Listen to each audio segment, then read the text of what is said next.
First of all, good evening, everybody who comes. It's evening, so I really appreciate. The life is really busy in Kiev, all we know. So we really appreciate you spend this time with us, and I'm particularly grateful for our colleagues whom I'll introduce. For them being here in Kiev. My name is Natalia Humenyuk. I'm the head of the CEO of the Public Interest Journalism Lab, the Ukrainian NGO, the editors, publishers, and the journalists this time from Africa. We already greeted the Latin American colleagues some time ago. So it's getting even more exciting, and I'll be happy. We'll have this hour for recollections and to understand, what happened.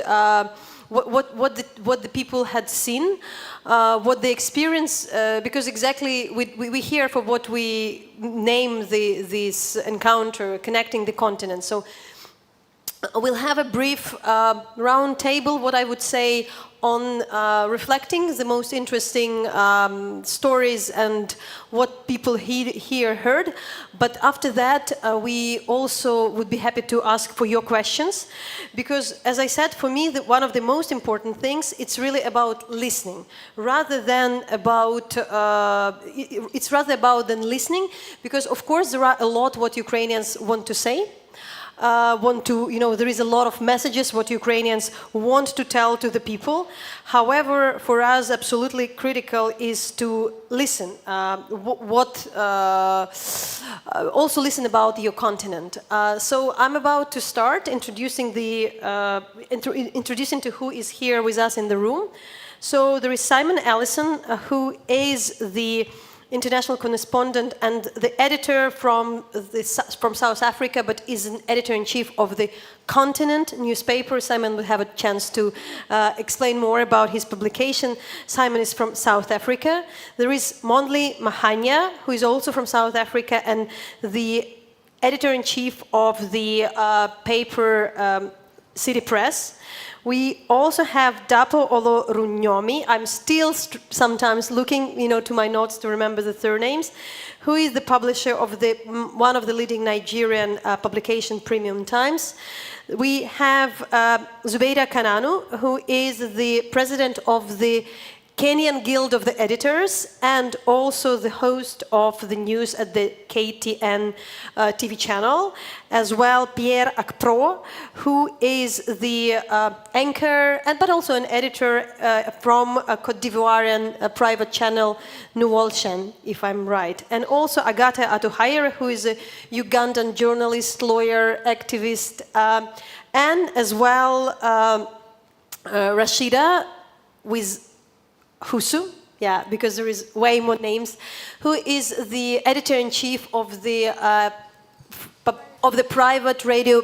Before I start as one of the organizers and ideologists of this trip, I want also to share a few words from where we start this discussion and explain also to the audience from which experience we are coming. So the colleagues have spent here almost a week. They've been to Kherson region, they talked to the farmers, they've been to the ports in Odessa and Mykolaiv. They've been, of course, to Bucha. They talked to a lot of witnesses of the war crimes and survivors, the various people from the leadership of the Ukrainian state, from the president to the first lady, to the deputy head of the parliament and the minister from infrastructure. There was a huge, of course, interest into the grain deal, and that's part of the topic, but also met some of the progressive people, activists, soldiers, human rights activists, and the others. So that's where the knowledge comes. So I probably would start with the first question. What really, I think in this room people really know what's not working. Maybe not very much. You can also still stress because, of course, it feels like we are far away from each other. Yet, what has been surprising for you? What you learned? What you found while being here? Zubeida. Thank you so much for the opportunity to interact with you. I think in my next life, I want to move to Ukraine and live here. Is anyone single here? Yeah, so especially our tour to Odessa. Oh, Odessa is beautiful. Oh, it's extremely beautiful. I was blown away. Do all foreigners talk about the shelter when they come? Our first night at the shelter was quite an experience. And what was interesting about it, yes, we went there and left the shelter around 3 a.m. And then because there was a queue at the lift, we told ourselves, we will take the stairs up. You know, we're still strong. Only to find ourselves outside. I don't know how that happened. We thought we were going back to the room and then found ourselves outside. It was really funny. But my tour of Ukraine is so memorable. And what I love the most about this country is the positive vibe. I will not stop stressing on that. Like everybody we speak to, everybody we meet, everybody we interact with is very positive. You know, that's what stands out for me, and that's what I'll bring back home. Like, despite everything, despite the war, despite the damages, despite the death, everybody's still so optimistic. Everybody is still so positive, you know? And I don't know how you do it, but it's quite impressive. Like, I'm sending you all love, yeah, and remain positive, you know? It's quite an inspiration. And we have a lot to learn from you. Like, yes, you're crushed today, but you don't remain on the ground. You want to pick yourself up, dust up, and move, yeah? Because when we were coming, the first time I told the team that I was coming to Ukraine, everybody was like, no, you can't go to Ukraine. That's a war zone. What are you going to do in Ukraine? Are you safe? And I told them I will come. I will come and see for myself how the country is. And the first day I posted the first photo, everybody was like, are you sure that is Ukraine? Because they don't expect to see buildings, they don't expect to see, because they expect to see guns everywhere, everything is on the floor, demolished and all that. And they were like, the devil is a liar. Like, Ukraine is so beautiful, you know? Seeing the trees, seeing the sunflower, seeing the corn on the land, on the fields was something. So you have a beautiful country. You have a beautiful country, and you should be proud of yourselves. You know, despite everything, we hope and will stand with you in this, in solidarity, and we hope the war will end. And I'm sure during these interactions, we're going to share our experiences from the countries we represent, and know that we are together in this. We don't see it as a Russia-Ukraine war. We see it as our war, and we are ready to fight with you. Thank you. Monli. Okay. All right. I think, you know, when at the beginning of the war,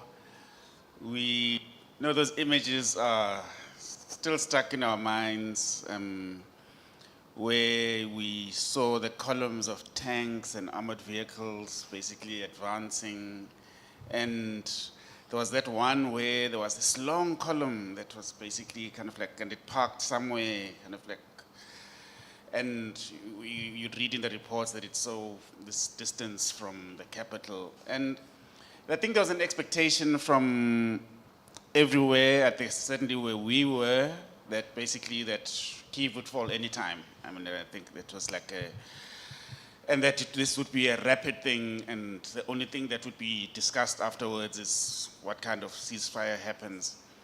So when news then started to come back that there was a reclamation of land and there was a big counter-offensive and the Russians were being pushed back, it was kind of surprising because we thought everybody kind of like outside of here thought that the force would be so overwhelming, and the military force of Russia would be so overwhelming. And so we came here, and one got to understand why that happened. And I think, and I don't say this patronizingly, but I think the resilience of Ukrainians basically had a lot to do with that. The explanation of it. That's one thing that struck me and really stood out about the willingness of Ukrainians to fight for their land. And So we went all over the show. We went to places where the destruction was nothing that, I mean, like nothing could have prepared you for the fact that kind of like, it's just like whole streets, residences, apartment buildings which bear no resemblance to any military facility, things that have been totally devastated. But what came through very strongly was the way that spoke about the positivity of people. There's this thing that just keeps coming through. Whether you talk to, we saw the president yesterday, and we saw the first lady today. But like from that level, ministers and so on, to the ordinary people on the ground who have nothing, who've lost everything. There's this thing of people keep talking about the victory. Like that. Actually, this is going to happen. We are going to defeat these guys, and we will push them back. And you know, for a people that has been pummeled and beaten up, and actually been dealt the kind of blows that Ukrainians have been dealt with, kind of like over the past 18 months, it's an incredible thing. And I'm sure you take it for granted because I mean, like you live with this every day. But like for an outsider coming in and actually interacting with ordinary people, that for me struck me. And there's nothing basically that can defeat an aggressor more than the belief of people that victory will happen. I come from a country where there was an oppressive regime that ran the country for the longest time, decades and decades. But we kept believing that apartheid will be defeated. And actually in 1994, apartheid died. But like there was never a moment where we had no hope. And that's the thing that I take away with me about this amazing confidence, self-confidence, belief that the Ukrainians have in themselves. And just finally, just hearing stories of people who gave up their day jobs and would never necessarily kind of like been people who handled guns or anything like that. People who give up their jobs and actually go into the front line, lay their lives on the line. It's an amazing story. And yeah, so I think that for me stands out. Pierre, Yes, sure. you're from Côte d'Ivoire also. Yeah.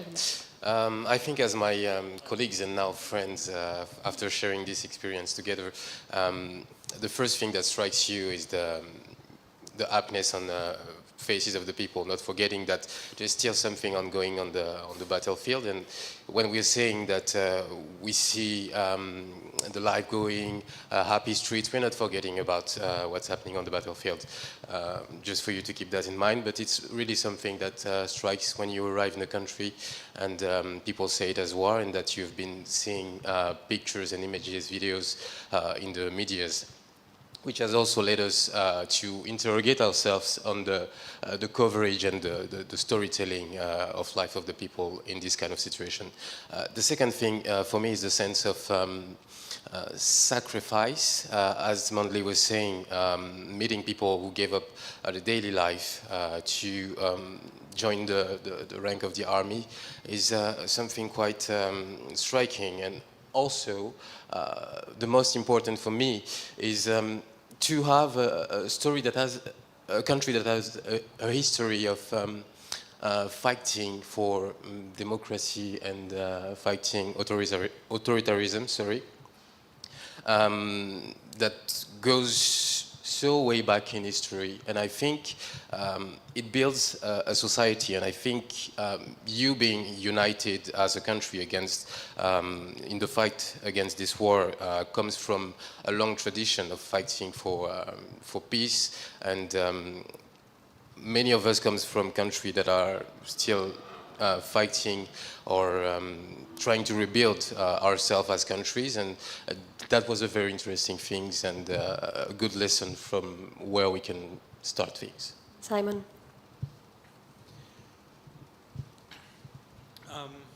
Hi, good evening, everyone.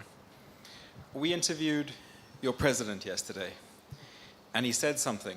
He said many things, actually. He talks a lot. But he said one thing which really stuck with me, which is that Africa and Ukraine are far away from each other. And I think he's wrong. The experiences that sort of we've had over the last week or so, the people we have met, the people we have interviewed, have kept giving me flashbacks to previous reporting that I have done mostly on the African continent. I'm a foreign correspondent. I've been doing this for 11, 12 years. I have spoken to people who have lost their houses, who have lost their family, who have had to run away from war. All the experiences you are going through, the terrible, terrible things that are happening in your country, in a weird, very messed up way. A lot of these things are familiar in various African countries, and they are something that we can bond over. Even to the extent that, places like Mali and Central African Republic and Sudan, there are actually Russian military people, or mercenaries, whatever you want to call them, in those countries committing atrocities against civilians. So this very much is your war, but it's also our war. And I think that is a really important point for us to take back to our audiences at home. The other thing that really caught all of our attention, I think, is how incredibly fertile Ukrainian lands are. Taking the train and going past all those fields of wheat. And that wheat is wheat that is going to go and feed our people, if it can be harvested, if it can be exported. If it can't be, then our people are going to go hungry. And what we have to tell our leaders is that you've got to find a way to do whatever it takes, yes, for Ukraine and for human rights and for basic principles of justice, but also, selfishly, to keep your own people fed and alive. And that's why this matters to all of us. Capo? Thank you, Simon. Yes, good evening, friends, and thank you for finding time to come listen to us. And I'm not going to repeat what my colleagues have said. Pretty much that's the same impression many of us have gotten from going around. But there are a few things that I think strikes you. One is the level of understanding of Africa that I think is still, that needs to be bridged in Ukraine. And anywhere there's ignorance in that very general sense or lack of awareness, it opens opportunity for the bad guys. And I think that's what Russia is really capitalizing a lot. And it's really so surprising that there's so much connection here with our own reality, or at least a reality that we've passed through in a sense, which is a colonial situation, and we're unable to fully understand that, 21st century Russia is trying to now rebuild a new model of domination based on a new colonial arrangement. So for me, that was really a very big sense of enlightenment, if you like. But besides that, also I come from a fairly big country, 200 million people. So 1967 to 1970, we fought a very bloody civil war. And the city of Lagos, where mostly I grew up, was a little far off from the war front, and life was so asymmetrical, different from what it was at the front line. So going through places like Bucha and the more devastated parts of the war. So it's not the level and intensity of human cruelty that one encounters, but so I also be surprised a little bit that Kiev seems more sedate, more calm, and more. And it opens for me a point of reflection, the internalization of this kinds of experience at a more universal level. But one great value, I think, that I don't take back home is, and everybody here has stressed it, is the nature of and the depth of resilience that you find among Ukrainians. I was speaking to my own son about 2 nights ago, and he said, tell me about the situation. I said, there is no way in the world that Russia can defeat this country. I mean, even if they move to the level of nuclear, and it's just the will of the people. It's just incredible. That helps, one going back to say that, with this kind of resilient will, you can defeat the biggest army in life. Thank you. Rashida. Thank you. Sorry for my English. I'm Francophone, but I will try to talk to you in English. I'm Rashida. I'm from Benin. It is on West Africa country. And what I will start by what surprised me when I come here.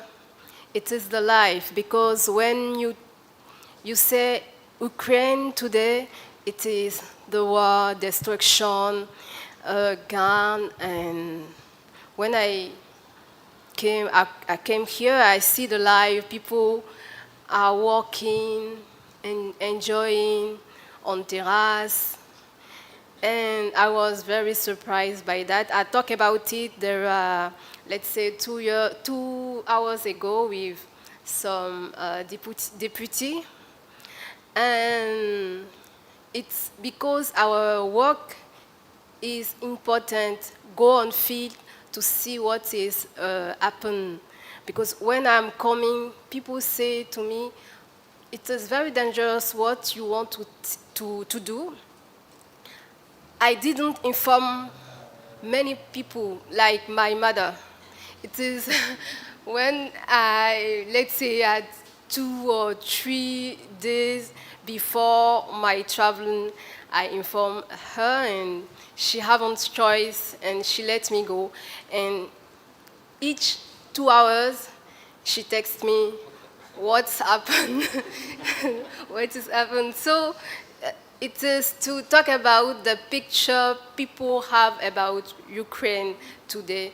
And we with my colleague, we see that it is a beautiful country that you have, let's say, many things to protect. And let's say, I understand what is your fight today, because I'm saying that war between Ukraine and Russia is David contre Goliath. We say it in French.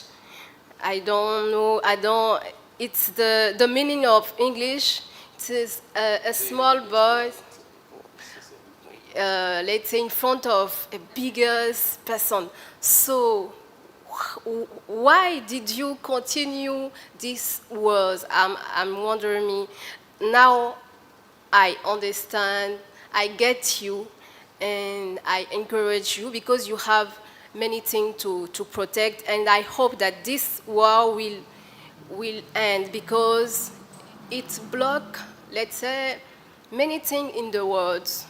We, in Africa, in Benin, it was very difficult to buy bread, let's say 5 or 4 months ago, because we have to export wheat, flour to do our bread, to do cake. So Ukraine is so far but so close by this link. So I'm very happy to be there. I was very traumatized by alert system, the alarm. I was traumatized by that, but after that, life goes on like there is no war. So this was my surprise. I will say a small thing about my country. It is a small country in West Africa, and we have, let's say, a big park in the north of Benin, reserve, and we have, let's say, a wonderful small village on a lake. It is very special in Africa, so it is what I can say briefly about my country, and thank you to receive us. It's very a good experience. We have talked with the president, the first lady, and I feel the, let's say, the commitment of person who we meet. It's very important. It is important. It means that you can forgive or you can give up, please, this fight. And thank you for that. And I hope that this war will end. Thank you. And Agata. Okay, I forgot the question, but I'll just speak because you asked it a long time ago. No, but so I think out there we know so little about Ukraine. Even for me, a journalist, who should really. So I think before February 24th, Ukraine was known by quite few people ought to know what actually is happening in Ukraine. When this opportunity to come to Ukraine came, when Natalia, I think before Natalia approached me, the person that had recommended me had asked, and I hesitated. I said, for one reason, I didn't fear the war. People who know me in my country know that I don't fear dying. I feared, the hesitation was from I have my battles in my country that I fight every day. They are not physical like yours of guns, but they are also existential battles. I fight. We have a leadership that cares more about themselves and being rich than the people. I fight that a child goes to a hospital and finds drugs. I fight that a woman goes to give birth and doesn't die, which happens all the time. And those are many. Every day I'll find messages from on my Twitter, people asking me, help me with this, help me fight this, help me, someone has done that. And they drain me. I really, really feel, I be tired all the time. So I thought, do I have time to go to a far away land, far removed from our own battles here and suffering? Then I thought about one thing that we who believe in justice, who really, really are passionate about justice, say all the time, that injustice anywhere is injustice everywhere. If Ukrainian children are dying, it doesn't make a difference with the ones dying in Uganda. It's children dying, being killed, actually. And I said, also it's good to have this experience of what is happening there. So I came. Like everyone has said, my mother doesn't know I'm in Ukraine right now. I lied that I'm in Germany because she is selfish, like all mothers who say, I don't want my child to die without caring about the other children. It is what I have found like the most surprising in this country. That I interviewed a woman in Tyra. Yes, no? Yulia No, let's Payevsky. first start with Not Tatiana. the one. Tatiana, With Tatiana, Tatiana. who lost her husband. And I asked her if she would stop her son, because now she has a son. She's grieving her husband. She is very, very sad. But she wouldn't, because for her, it's important that these people fight this war, even if it means dying. That you don't find anywhere. We were talking to your First Lady today, and Zubeda asked her a question that I I would have asked, why did you stay? Why are you here? Now, to find that people in this country who can afford to flee, who can afford to live anywhere else, have stayed, there's a high likelihood of dying. To find that your president, your first lady, your leaders, Natalia, journalists, people just came back and said, let's fight for our country. You are just blessed people. You do not know what you have. In my country, everyone, even when they fall sick, they would rather fly abroad than equip a hospital at home.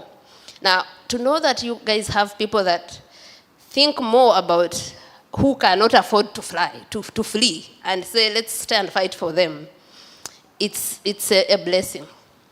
We have people who, for as long as I can educate my children in UK and the US, the education system in Uganda can collapse for all I care. Those are the people we have. And it's not just leaders, it's all the people, even those in businesses. So this ability that you have to feel each other's pain, to know that I, Natalia, can run away, but I'm going to stay because Rashida can't run away, and I'm going to fight for her. I don't know if you know the power of that. Russia does not have it. Russia does not have the humanity you guys have, the empathy, the love for each other. And earlier, one of the MPs said that we have defeated their modern weapons with arrows and whatever. What has defeated Russia this far is your resilience, is your resolve and commitment to one another, to knowing that my neighbor has to survive. I'm not going to run away. And we take that for granted. And I really thank God that I made this decision to come. The inspiration that I always look for to continue fighting the many battles, I have found it here. And I am very grateful to have met people like you in this country. Thank you, Agatha, and I probably would be the same as Tatiana, whom you mentioned. This is really the video from the village in Mykolaiv. When you were complaining that your civil society is not really united, she said, like, you'll pursue, you'll have it. We also once didn't have it, but sooner or later you will have. And I think she encouraged you as well. And that's something, I won't have a lot of rounds of questions. I think I'll leave the questions to the audience, because I'll have the chance to ask the questions from you any other time. Yet, with this, what you said, I wanted also to summarize and also maybe to kick discussion in this way. So, of course, when you were preparing, when you were coming, we were preparing, what visit would work? How many days about the grain? Would the story about Holodomor would be appealing? Of course, you should to go to Bucha. What kind of person you better to talk? So, for instance, with Latin Americans, they were interested in right and left. You were interested more in the grain stories.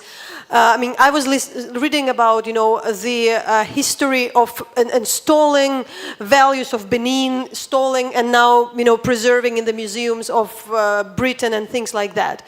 But it was also very transactional things, what Ukraine can get from Africa, what Africa can get from Ukraine. But what was my surprise, and I'm from human rights background, as many people, by the way, in the room are coming from the human rights background here, there was something different. And I think I'm here also working on the Reckoning project, which documents war crimes. I see our colleagues from Zmina, from Truth Hounds, they are also documenting war crimes. You know this experience. We walk to the people who lived through something horrible. It's very hard to talk to them. They usually cry. And of course, we are very cautious to bring the journalists to them, especially to interview again. But there are those who want to talk again. There are those. So with anybody we came from this group, was for me very surprising that the people whom we were living, including our witnesses, were smiling, were cheerful, were grateful, and they were so positive after our visit as never before when we were documenting war crimes. And I was thinking, why like that? Why all our protagonists, survivors, are so cheerful after these visits? We were coming like the best friends. And so that was my issue of because that was like what you were giving to these people. The idea that you are not alone, And also this support not because of pity, but because of understanding. Coming like, we lived through something, you'll live through that as well. And I think that's something for the Ukrainians very important to understand, and something I mentioned earlier.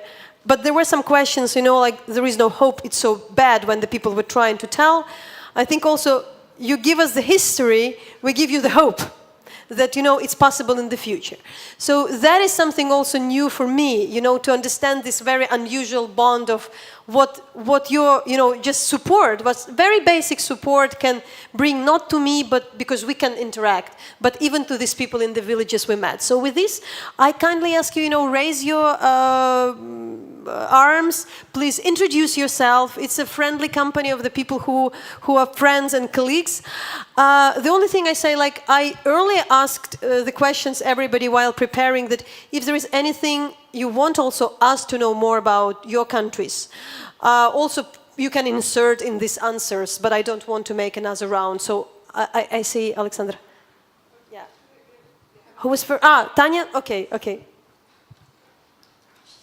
Good evening, dear colleagues, and welcome to Kiev. I'm very glad to see all of you here, and thank you for all very emotional and sincere assessment that you shared to us. I'm Tatiana Pachonchik. I'm the head of the Human Rights Center Zmina. As Natalia mentioned, we document war crimes, crimes against humanity, and we work with justice mechanisms, both on the national level, domestically, and in the international level. And now here we are in a beautiful city, it's nice evening, and we have here a kind of normal life, but just more than a year ago, Kiev was half empty when Russian troops were trying to conquer it, and luckily they were kicked off. I was by myself nine months ago in Africa. I was traveling to Nigeria and Ghana, as you are here, for similar visit. Actually, it was a trip for civil society representatives, for intellectuals, to speak what is happening in Ukraine and to talk to our colleagues in Nigeria, Ghana, but my colleagues also traveled to other countries, to South Africa, to Kenya, Ethiopia, other countries. But we understand these visits are as a drop in the ocean. And if we look at the African continent, we see that Africa is half split, especially if we assess the voting on the UNGA resolutions on the situation in Ukraine. We see that half of African countries are supporting Ukraine and vote in favor, and half abstain. And for us in Ukraine, abstention means that they support Russia. And this is also even more difficult when we speak about some concrete actions. For example, creation of the special tribunal on the crime of aggression, because it is not applicable in the situation of Ukraine by the International Criminal Court. But we believe the reason why we have so many war crimes, crimes against humanity, is this unprovoked war. If there is no war, there will be no other crimes.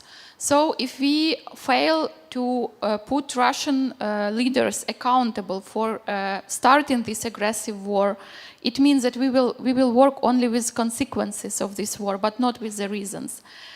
And now 38 countries of the world support the creation of the special tribunal of the crime of aggression, but to my knowledge, there is no African countries among this group. The other story is the Crimean platform.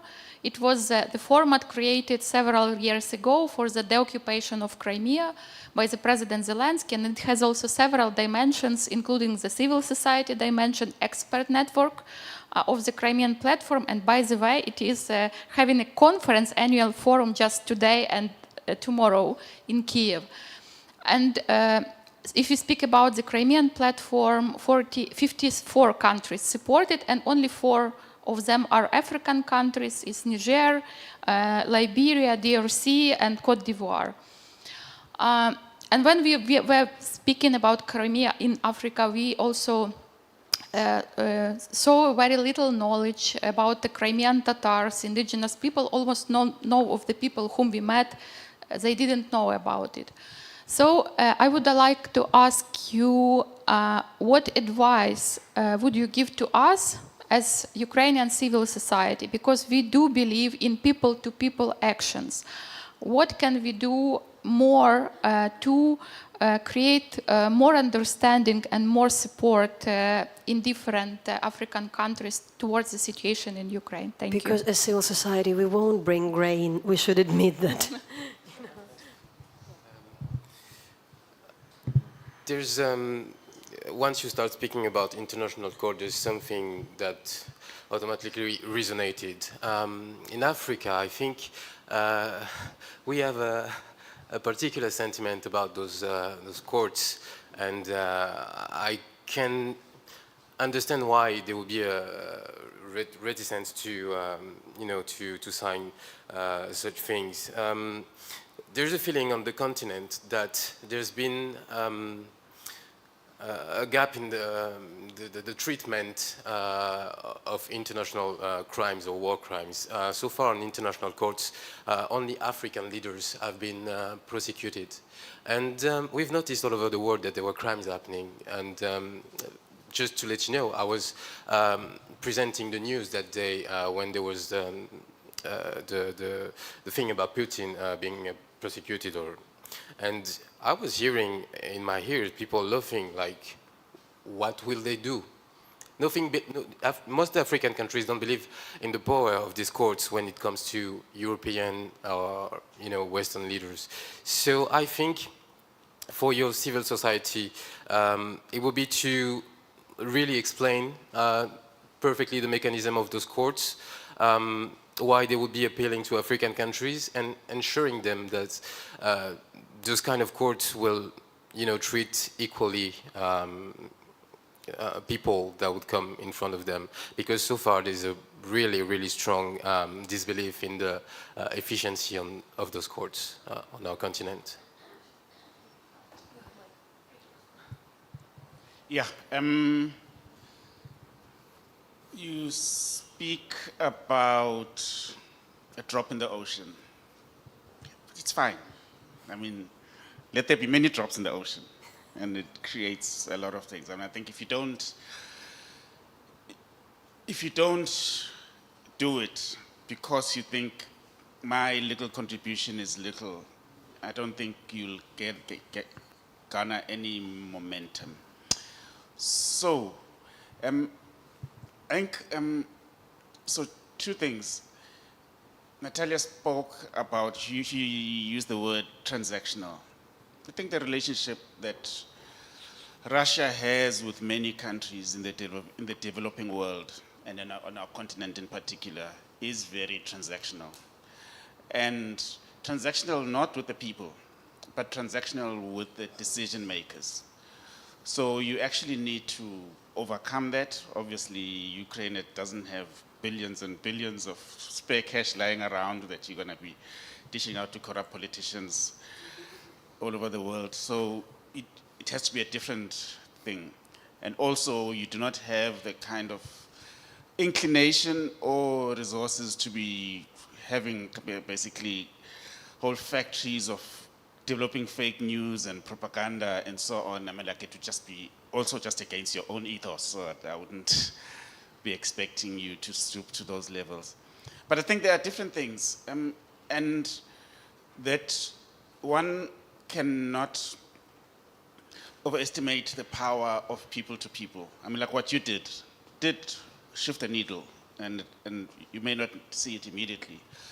There's one, so people to people, one thing that struck me, I mean, like I didn't mention earlier on, was, so on our continent, wherever you are, when you go to villages, townships, or wherever, there's a common thing that when you walk into somebody's home, no matter how poor they are going to feed you. And you cannot turn down a plate or whatever little that they give you. And that's exactly what we have experienced while we've been here. everybody wants to bloody well feed you, and it's a thing. And I mean, like, and that's such a, I mean, like, it struck me because culturally, that's such a, I mean, like, that was, it's not a trivial thing, but I mean, like, it really, it showed you that actually we are not far away. We actually are. There are so many connections that are there. So the people-to-people thing, just explaining that I'm kind of like developing a thing that actually creates those relationships beyond the elites. I think that's very important. Not just for during the war. I mean, like, and I think it's a relationship that will have to go long beyond the war. And I think the other thing, which I think Ukraine, whether it's government or society as a whole, kind of like woke up too late, was the emotional ties that people have to the Soviet Union. I grew up in the 1980s, and I was involved in the struggle, and the Soviet Union was obviously one of the big backers of the liberation movements in my country and in Southern Africa. So there's this residue of basically attachment to whatever the Soviet Union was. But what other former USSR republics have wrongly done was to have allowed Russia to define itself as the successor to the Soviet Union. And Russia has so exploited that so brilliantly. And that is why you find a lot of countries, particularly basically countries that are run by former liberation movements. Those countries, I mean, and my country in particular is one of them. People in the ANC still see Moscow as being what was the Soviet Union. And I think it's a gap that should never have been allowed to develop. I mean, like, firstly, it's ahistorical, and it's just wrong. But I think there actually needs to be a concerted thing of debunking that particular myth. It may not be a comfortable thing for people to do, because I think people in this part of the continent of Europe have not so fond memories of some of the excesses of the Soviet Union. We learned about some of them during the course of this week, but I mean, like, but it's reality that, like, you actually need to break that emotional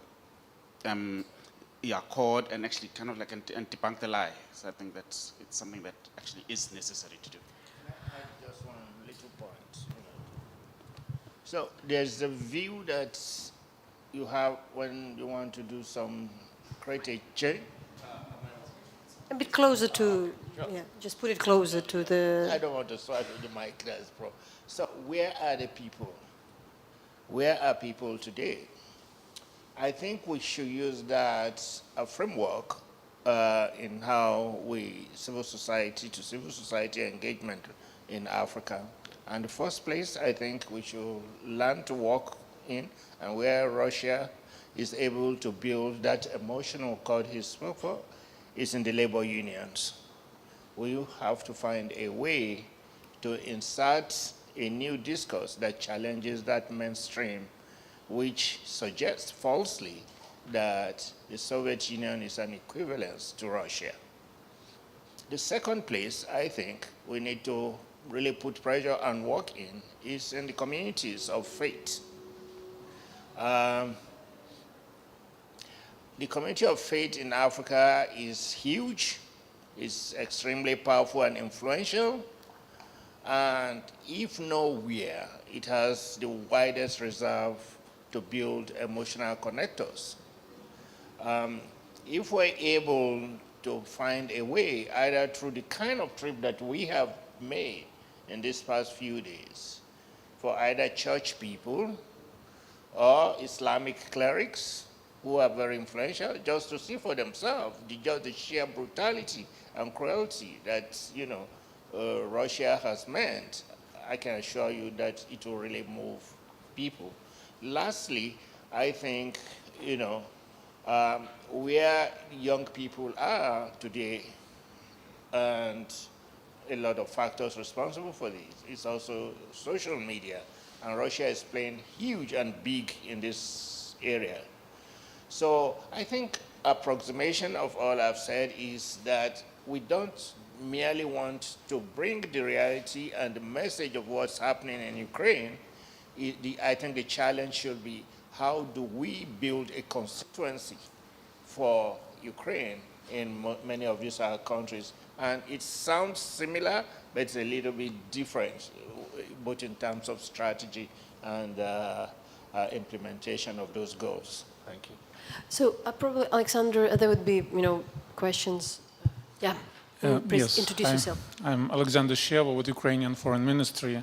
Thank you for finding time to come to Ukraine. It means a lot. Thank you, Natalia, for doing what you do. Amazing job. I have a question that means probably you have been asked a lot during your trip, but it means a lot to me, so I will ask. We in the Foreign Ministry, we keep discussing what seems like truth to us. This is an imperial war. This is a war of former empire against the former colony. And now we have freedom, and the former empire is dragging the former colony back into its shadows. But I speak to many people who know Africa, and they say, you know what, don't bring it up with Africans. And I ask, why is that? Why shouldn't I bring up the truth? Because it's not a spin, it's not interpretation, it's what we deeply believe. This is what we know for truth. And they say, Africans don't see it that way. So what is your recommendation? Should I bring up the truth, or should I keep silent about it? How you phrase it, maybe differently. So who will go for that? I know, Pierre, you were earlier talking about that, but I know maybe Simon as well. You can.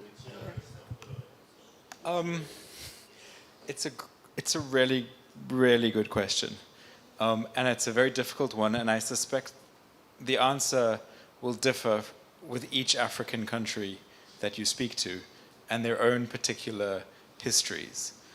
I think that one of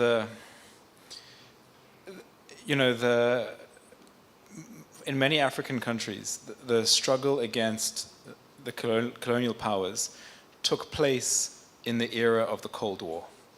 And it means that struggles of an anti-imperialist nature are intimately connected with the geopolitics of the Cold War and of that time. So when you are saying that Ukraine is waging an anti-imperial struggle, we get that, but it also reinforces the idea that this is a new Cold War. And I think this is especially true in South Africa, where we are terrified of getting dragged into a new Cold War, which is why we abstain. One of the reasons, there are other reasons, but one of the reasons we abstain at the United Nations is because we don't want to take sides in a new Cold War. We've seen what happens when you choose one side of the superpowers, and then you get, dragged into proxy wars, and your politics gets interfered with, and our instinct is to just stay as far away from these big geopolitical battles as possible. So I think that may be one of the reasons that the nuance and the phrasing around that has to be really careful. And then the other thing is, in that context, the West was the imperial power. And it still is in many African countries. I mean, Pierre was talking earlier about France, in the role that France plays in West Africa today. Even things like the treatment that Ukrainian refugees have received in Europe versus the treatment that African refugees receive in the Mediterranean Sea. Ukrainian refugees are getting welcomed with open arms. They're getting resettled. They're getting money. African refugees are getting drowned by European coast guards. So when you talk about European values and democratic values, these are not the same thing. And I think it's something I've heard many Ukrainians mention, this connection to Europe, this wanting to be more European. It's not a message that resonates on the African continent, because our experience of Europe is similar to your experience of Russia. And so when you phrase it like that, it's not something we can relate to. Other questions? Yeah, Kate. Here is Elena, and okay, let's say. Thank you very much. I'm Elena Removska from Ukraine's public broadcaster, and I want to say thank you for all the touching words you said and your impressions. Also, many thanks to Natalia and her colleagues. You're doing a very important work. I would say I have two questions. One question is, can you say that the attitude in the African countries towards Russia is changing under the pressure of Russian-Ukrainian war, all the situation with grain, and also considering the fact, this is not related to this war, but this is related to how Russian private military companies are operating in some African countries, committing atrocities as well. And the second question is, here in Ukraine, we see that Ukrainian authorities have started investing a lot into building relations with African countries. We've had the tournée of Ukraine's foreign minister in some of the African countries, and we also saw the trip of some African leaders to Kyiv not so long ago. Can we say that something is changing, or it's just too little of what have been done to change something? Thank you.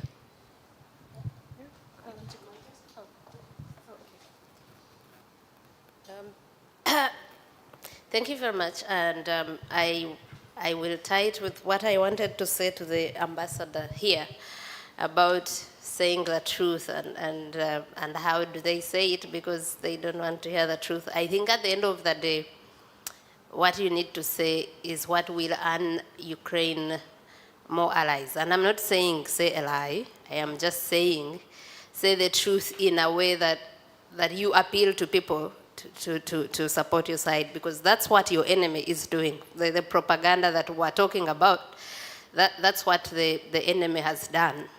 In Uganda, there's a very vocal journalist, very vocal and very influential and connected. He's called Andrew Mwenda.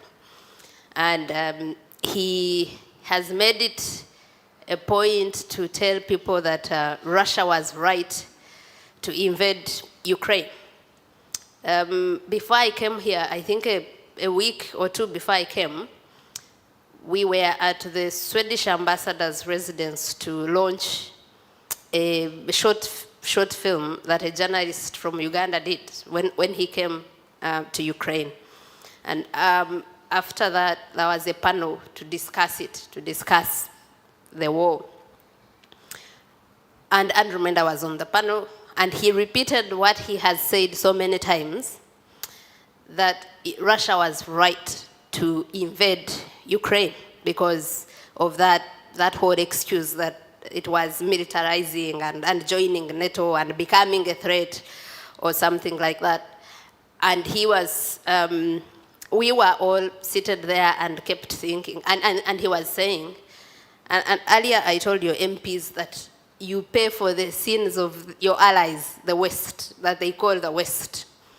Because in Uganda, now people like Andrew Mwenda, they sell this idea, but why would America condemn Russia for invading Ukraine when America invaded Iraq and whatever? And I say, how can that make it right? How can you say that because America, which is now an ally of Ukraine, has also invaded Russia, then, I mean, in other countries, then you're going to support the invasion of Ukraine? And we were all really shocked that you have someone who deflects like that and tries to, because in that short documentary, we had seen the bombings of civilians in traffic.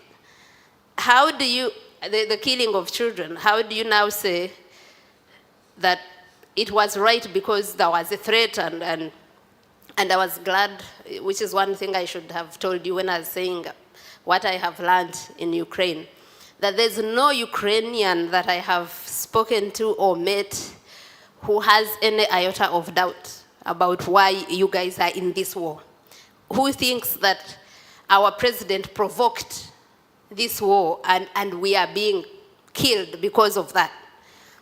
So you are doing, I don't know if it's propaganda, I don't know if it's telling the Ukrainians what's going on, I don't know if you're lucky that you have a citizenry that is that aware.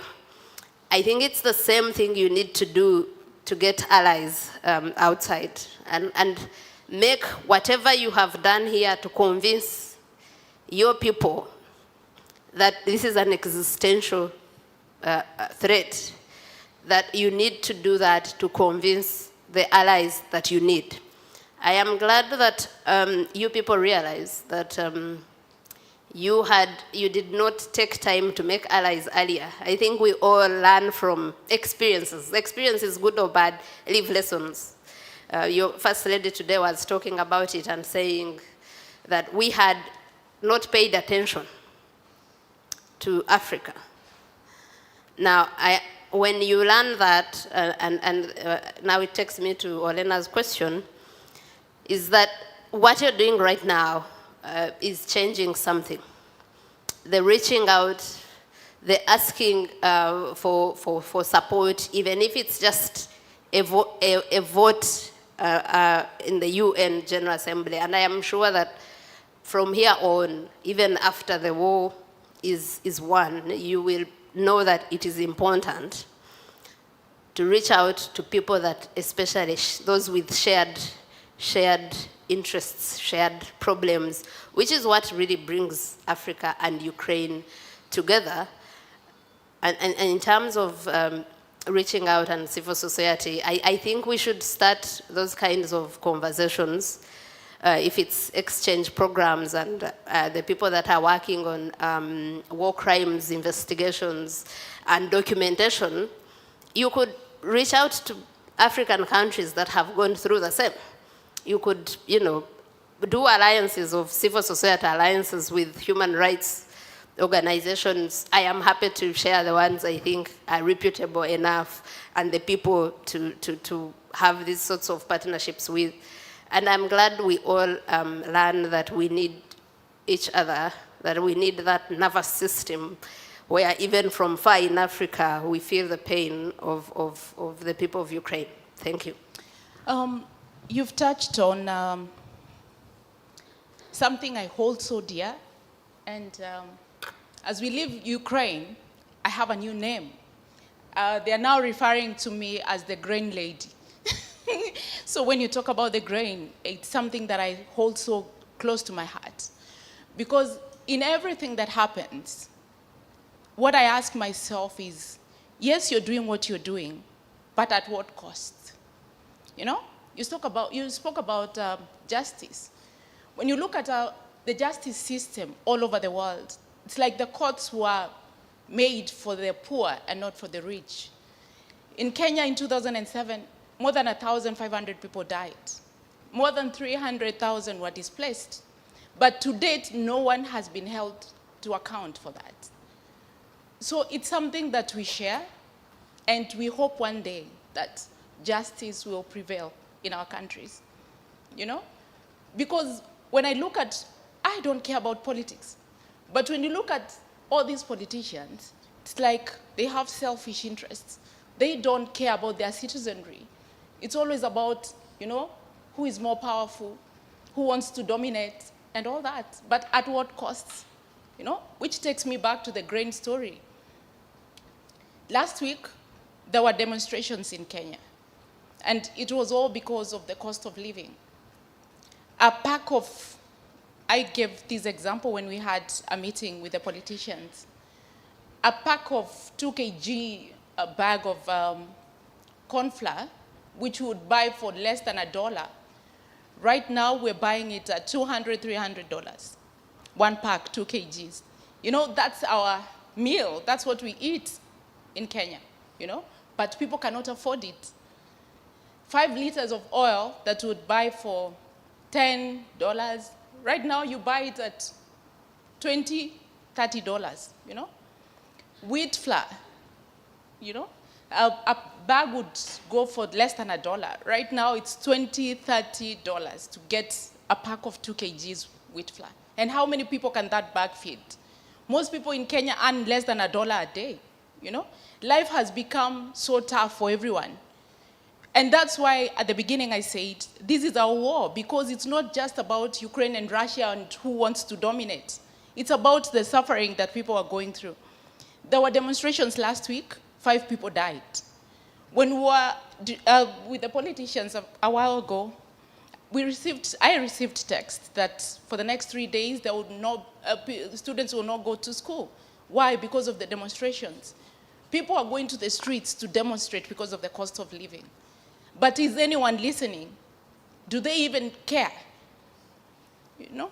At some point when we would get the grain or the sunflower oil or everything that we are importing from different countries, life was very good.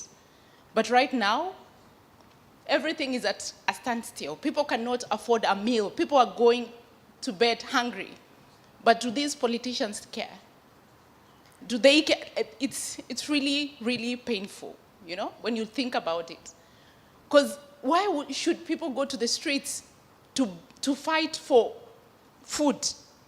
In our constitution, everybody has the right to live, a nutritious meal, health, education, and all. But right now, you have to go to the streets for you to get that, which is really, really unfortunate. So we have demonstrations, and we hope one day that this war will end and people's lives will go back to normal. Because we can't keep losing lives because there are people somewhere who want to starve people to death. You know, when we went to tell the story, when we met up with the team that told us about Holodomor, it touched me. Because how do you feel like a leader when you starve people to death? It's really, really unfortunate.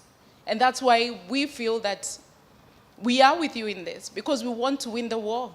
Because we can't sit and see people dying every day because they can't afford a meal. It's really, really unfortunate. So we just hope and pray that we'll find a solution soon. Mongli, Yes. you wanted a few words, and then probably would be the last from Elena, and as a question, yeah? Yeah, no, very quickly. So with South Africa, so one of the difficulties that South Africa has, I mean, like, and it's among many things, and like stupid and other and irrational our position has been. But one of the big difficulties that South Africa has, as you all know, is our membership of BRICS. And that makes it very difficult to diplomatically to negotiate away from, basically to distance ourselves and openly criticize a member country and so on. But I mean, like, I'm sure there are ways that South Africa could do so to take a more opposite. But anyway, so that's one of the things. But the point I want to make is that, I mean, just an answer to your question about, is there a shift? I think with the population, there definitely is. I think people, among the general population, people do see who the aggressor, increasingly see who the aggressor is and the wrongness of the war. But what's also happening, interestingly, in government is that the economic consequences, I mean, like, our economy has been in the doldrums. I mean, like, we're in the doldrums before COVID, but it's obviously like everybody else, COVID hit us and we're in a worse state now. But then, and the war's direct impact on our economy and the possibility of us losing access to American markets, preferential access to American markets via the AGOA deal, that has become a reality, and it is hitting government, it's hitting, I mean, and government is now realizing that this posture that we have will have very real consequences immediately now, for the economy, for employment, for economic growth. And what has been happening over the past, I mean, like, past 3 to 6 months is that every CEO, when they do their results and when they do interviews and speak up, they mention South Africa's stance in this matter as a threat to our economic well-being, to the country's economic well-being. And it's a real thing because they're seeing it in their numbers and in potentially losing markets. And very strongly, about 6 to 8 weeks ago, the governor of our central bank spoke very strongly in one of his big annual reports, big reports, basically, and he spoke very strongly about how this South Africa stance is posing a threat to the country, and it's now resonating throughout the business leadership, and the government is listening now, and they're starting to actually see we need to work our way out of this corner that we painted ourselves into. So it's not like a moral change of heart or anything like that, but look, it's as good as anything, and it's real. So I do think that once the BRICS summit has gone past in the next few weeks or so, you might see a bit of maneuvering on the part of the South African government about how we handle this particular matter. Elena. Yes, I'm Elena Removska. I'm an independent business journalist, and I'm currently creating an article about the grain deal, so we can keep in touch, yes. I want to continue the discussion that the people from our foreign ministry started, is that we have already figured out that, for example, a simple recipe for talking about this post-colonial discourse will not work with your countries. And I suppose that our failure is that we know less than we can actually handle in the informational matters. So my question would be, what are the points of discussion that will work between Ukraine and African countries? What are those issues that we can discuss? Because of course we can always, the versatile journalism instrument is people's stories, but you can make story about anything. And what are those bridges that we can find in our topics, in our work, that will work with the people?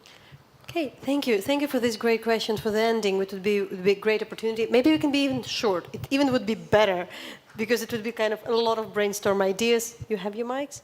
Do you have? So, okay. Short and sweet. There's a distinction between people and politics in every country. And I think for Ukraine's purposes, what you need is presidents to vote for you in the United Nations. That's really the goal of stronger African-Ukraine relations as far as we've been able to gather. The only conversation in that context that matters is grain and the price of food. That is the thing. And you got to be telling, in Senegal, the president of Senegal wanted to run for a third term in office. He was planning to do it, and he just recently decided not to do it. Part of the reason he decided not to do it was because of very aggressive cost of living protests, that he thought, if he goes for his third term, there's going to be a revolution, and he didn't want to risk it. So already it is causing huge political shifts on the African continent. It's grain, grain, grain. If you can make the argument that with numbers, with predictions, with costs, that the world's going to run out of food, or that grain prices will shoot up in the next 2 or 3 years, that's the only one that's going to work, from my perspective. Okay, sure, yeah. Besides that, and I agree that a lot of it will have to do with grants and, education. A huge number of Nigerian students, for instance, are studying here. And what's happened before I came in, one of the higher ministers or secretaries in your education ministry is coming into Nigeria. Ukraine is trying to set up a university in Nigeria. That's such a brilliant move.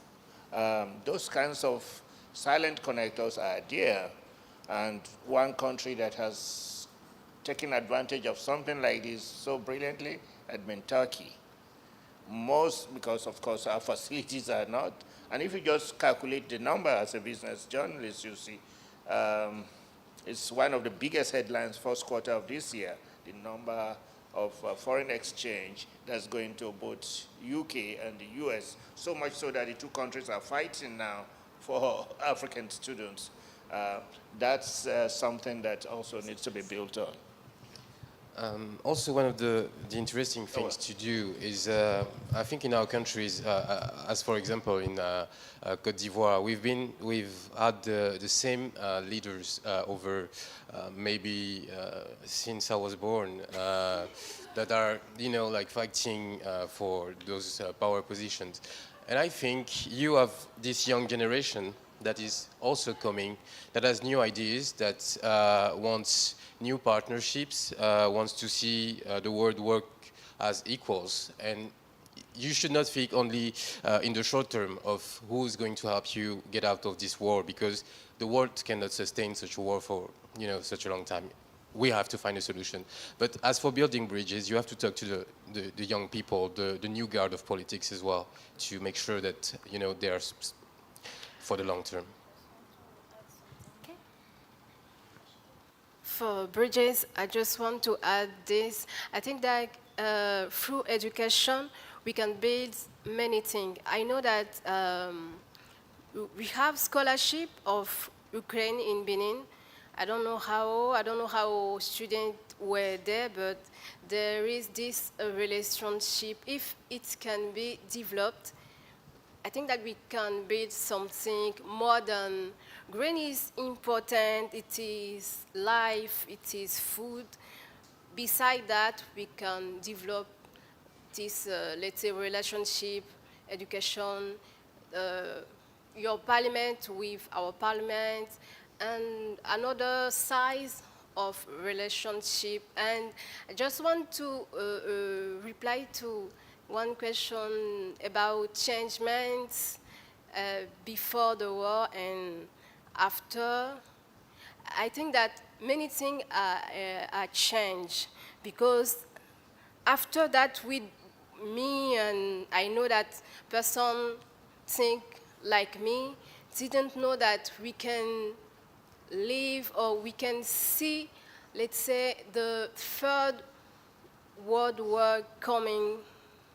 Because me, I learned it on, let's say, book when I'm a student, but it come, we will see in life, on live, I will say. So these points have changed, and we know Ukraine, let's say, a more bit than done before the war. We know that it is a comedian who become president. We know that it is a, let's say, a rich country who have that, who have this. So it changed something, and we have some presidents who come here, who come in Ukraine and go to Russia to try to negotiate. So I think that it is a changement, and I hope that these changements will, let's say, grow up, increase for the positive side.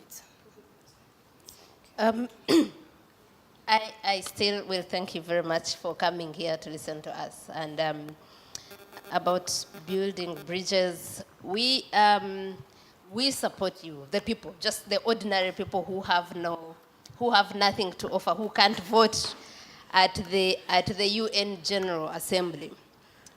Those who would do that don't support you because of what we've talked about. You do not have lots of money like Russia or weapons to give them to entrench them in power, because even them, it's not that they don't know that this war is killing people and wrong. No, it's that they know what they get out of it. The grain she's talking about and how it has affected ordinary citizens, they do not care, and I'll tell you why. When this war started and people couldn't afford bread where I come from, because I think bread has increased by 50%, our president called a press conference and said, if you can't afford the bread, you start eating cassava and sweet potatoes. So because the people that you would want to support you don't get affected by bread being twice that price. The people that do support you, even if bread hadn't gone up, we would support you from the humanity side. But what can be done, and I don't want to sound like there's nothing you can do, is information sharing. I believe so much in information sharing and what I was talking about earlier with civil society collaborations, and so that us who can not do much but to go and spread the word of what's happening, of the atrocities that are happening, even if it is just for that the rest of our populations know. We can do that, and I think we can from here start collaboration in that end, and share ideas on what we can do and share information, and you come to Uganda, you invite people here like Natalia has to see for themselves what's happening. I think that's what I can suggest. Thank you very much for hosting us. Okay. 10 seconds. Yeah, just to add on to what I said earlier, when my very first comments about that resilience, the spirit, and all of that. It might sound very sentimental, but actually, what it says to me is that you have already won. I think that's important. Thank you. Thank you all. Thank you all for coming. Of course, I thank you all for coming to Ukraine and spending this time. I strongly believe in journalism. We've spoken about any ideas the diplomats can do, the civil society can do. I think what we really do, everybody has their own role. There is a diplomat, there are campaigners, there are social media influentials. We do it. I know some of the people in Latin America, of our colleagues, were attacked by the trolls, saying like, go to Russia, tell the other side of the story. But we know you're doing the great journalism, and I believe just really good journalism can change a lot. Not really with some special narrative, but just with fact-based, evidence-based real stories, without narration, without particular kick, just telling the real story in the most professional manner can change it. So thank you for your work. However, besides everything, I want to thank very much, of course, those who made this, the trip and project possible. We have a few colleagues, we know the Lviv Media Forum would broadcast this story. We have the partners all over the country who supported us with the visit, the donors who supported the trip. But of course, first of all, I'd like to thank the team of the Public Interest Journalism Lab. This is not just my thing, so I want to thank there are a couple of our translators, Christina and Alexei, who were doing all the time with us. I wonder if you can give a round of applause. We have our photographer, Sasha Popenko, who was always with us and from night till day under the heat of Kherson and Odessa and Mykolaiv. There is somewhere Zhenya Vasilyeva and Anastasia Gumenyuk, who has the same surname as me, but is not a sister. So thank you so much for making it all possible. And of course, Katie Anyuk, who is the project manager of this project. It's really the logistical challenge to make it. We overcome thanks to you. So the ideas work when there are the people to back them up. So thanks so much, and please follow. That would be the recording. I knew that the people in the African capitals from the Ukrainian embassies watching. They were very curious about your visit. So we can go on. Please exchange the contacts. It's not one week trip. It's something to be connected. There is some food, there is some networking, and thank you so much. You all make us very emotional, of course. So thank you for the broadcast, and goodbye with this for the next encounter.